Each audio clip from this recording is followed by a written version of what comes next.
Hello, welcome back to the channel. And this is a story about a deer named Towers that I've been hunting since 2020. To give you a kind of a backstory about this deer, it was October 24th, 2020, and I was sitting on the east side of a property, and it's early in the season. There's a small buck. He comes out in the field, and he's actually chasing a hot doe. And about 2 minutes pass, and then there is a deer that comes out of the woodline just to my north on that east side, and he stands there and he just trots across the field after he watches this small buck and this doe leave this area. He walks into the woods heading west, and then he disappears, and I seen him come out on the other side of a tree line, and he walks out into the field and he's eating, and I gave him the name Towers. So to give you kind of a backstory about the area that I hunt, it is a piece of private land, but it is treated like public. The homeowner that I hunt for, they do not want cameras back there, no tree cutting, no baiting of deer, only bow. So it is very much like a public piece of land. I do have a couple tree stands back there, but with no cutting and things like that, no making plots for these deer.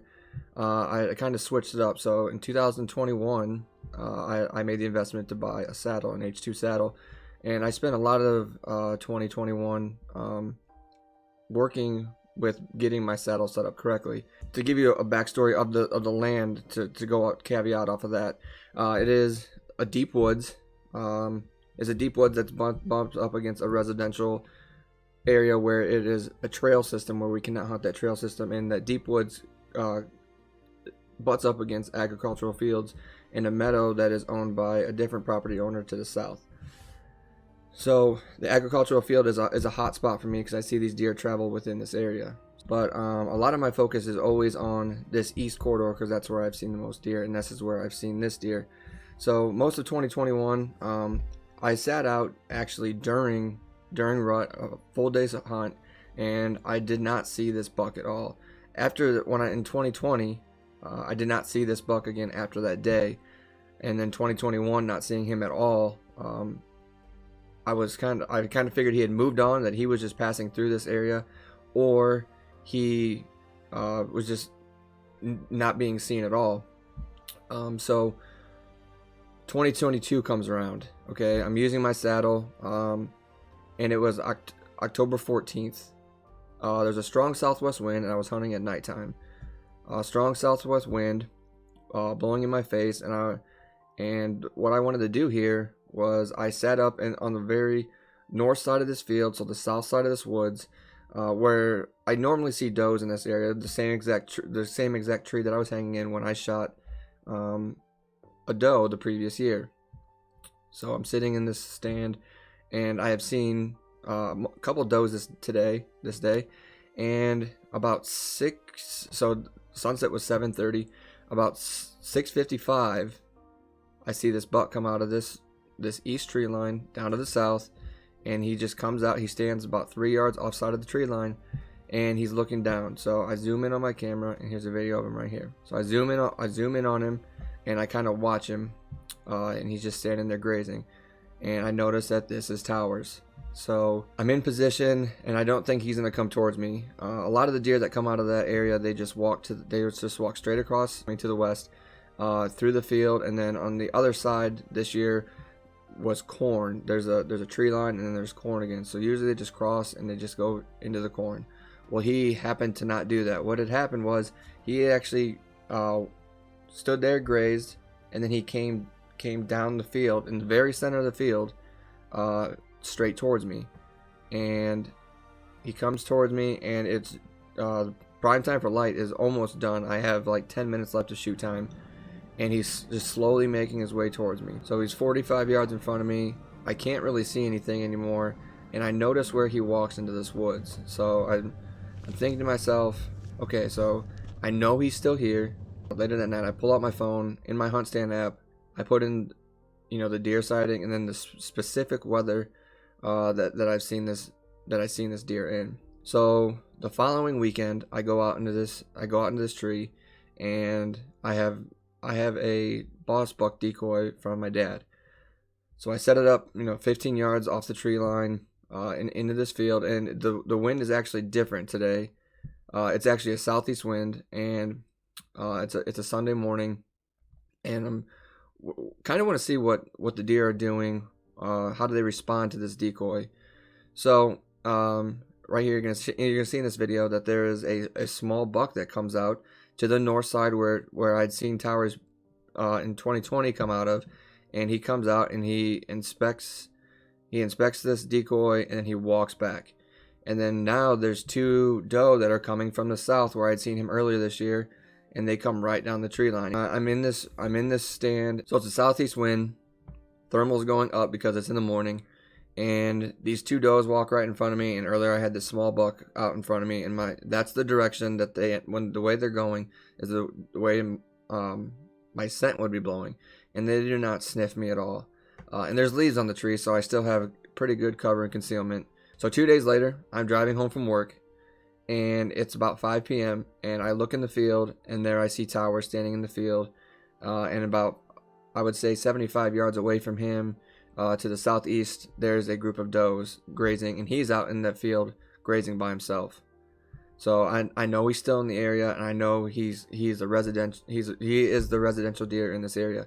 That Friday, I get off work, and I'm getting ready to go out, and I had a buddy text me and say, "Hey, farmer's plowing this field now. His beans are already off. He's plowing this field. I'm not even going to take the chance of going out. I'm just going to stay in and just wait for a better day." So October 30th rolls around. I go out and I sit all day, 6:30 to 7 all day. And I see 3 small bucks, 2 small does, and none of them which are towers. It was my first all-day sit of the year, in my saddle, and I knew that the next time out I was going to set myself up for success. Halloween rolls around, and it's about the middle of the day, 2 o'clock in the afternoon. I'm about to be off about 4 o'clock p.m. I call my wife and I say, "Hey, I'm going hunting tonight. It's going to be a strong southwest wind, going 15-20 mile an hour, and I'm going out tonight. I'm not even coming in the house. I'm changing and going straight out."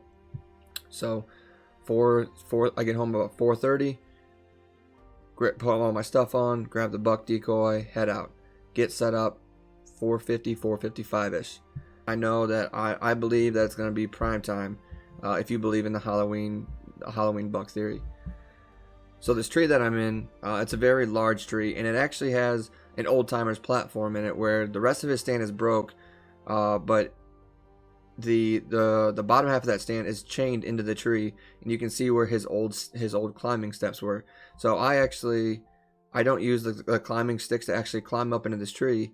What I do is I use the screw-in steps that he had installed, and I climb those and the tree branches to get up into this tree. So there's a big main trunk to this tree, and then at the very top, right where about 16-17 foot up, there is a split in this tree, and also on the right split, that's where the platform is, and on the left side is it comes straight up again, and there's some offshoot branches. So having a saddle made it kind of easy for me. On the offshoot branch that comes out to the east, I put my saddle up around that branch where it branches out, so it's sitting in the V. It's about eye level for me, so I can kind of lean back.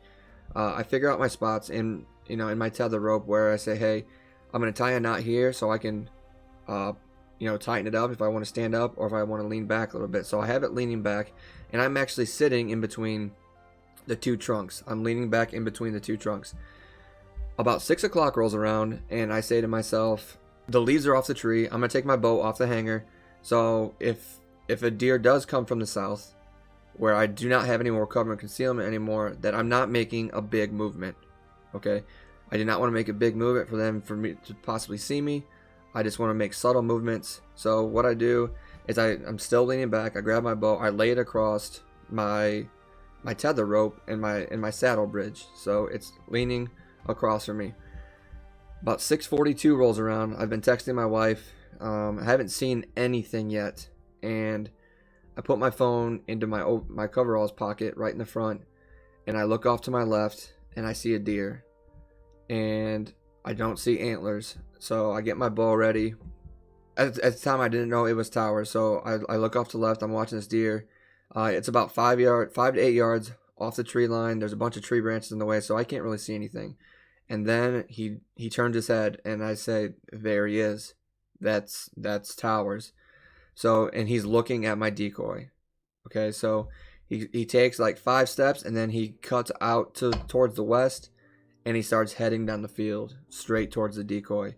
So I had the decoy off to my right, so he has to walk past me. I had the decoy off to my right, about 18 yards into the field, 20 yards from me, the way I arranged it. So he's walking out in front of me, like you've seen early in the video, where the doe walks in front of me, about 25 yards. There's that tree branch, and it's got a bunch of little twigs hanging off it over the field. So he's coming across from left to right at about 25 yards. And I get my bow ready, and I try to stop him. And he doesn't stop. But as he's coming across, I can see that he's rearing up to fight this decoy. His hair is standing up on his back, and I try to stop him again, and he doesn't. He's still walking. So if he clears this branch, I still have one more shooting lane, but he's getting awfully close to that decoy, and I do not want to take the chance of a swirling wind catching it from that southwest wind. If it swirls down, that is the last thing I want to happen, is for him to spook from me waiting too long. So I put it on him, take the shot. He jumps. He takes off towards the woods to the north. Runs about 15 yards to the north, flips around, does a U-ey, and he starts heading south. And he gets back in front of me, and he bulldozes into the ground. And this time it is 6:45 p.m. and Towers is down. I called my wife, hysterically crying, because I've seen this deer only once before in 2020, and I saw him again earlier this year twice, both from far distances away. But I knew that if I hunted the same conditions as I saw him earlier in the year, that I was going to have a chance at him. Unfortunately, I did not have my camera on. It was actually on this hat that I'm wearing on the bill. I did not reach up and turn on the GoPro like I should have. But, in hindsight 2020, it's probably a good thing, because that is, being in a tree with, like I said, with no cover and concealment, that's a big movement, and I did not want to do that. So I'm actually thankful that I did not. I'm a bummed that I didn't already have it on at that time. But I'm thankful that I did not do that, because that is something that could have hurt me in this hunt. But I'm thankful for this harvest. I'm thankful to get my buck early, and now I can relax and just spend the rest of the year, chasing does and preparing for the future. So if you stayed this long, thanks again for watching this video, and that is my story on Towers.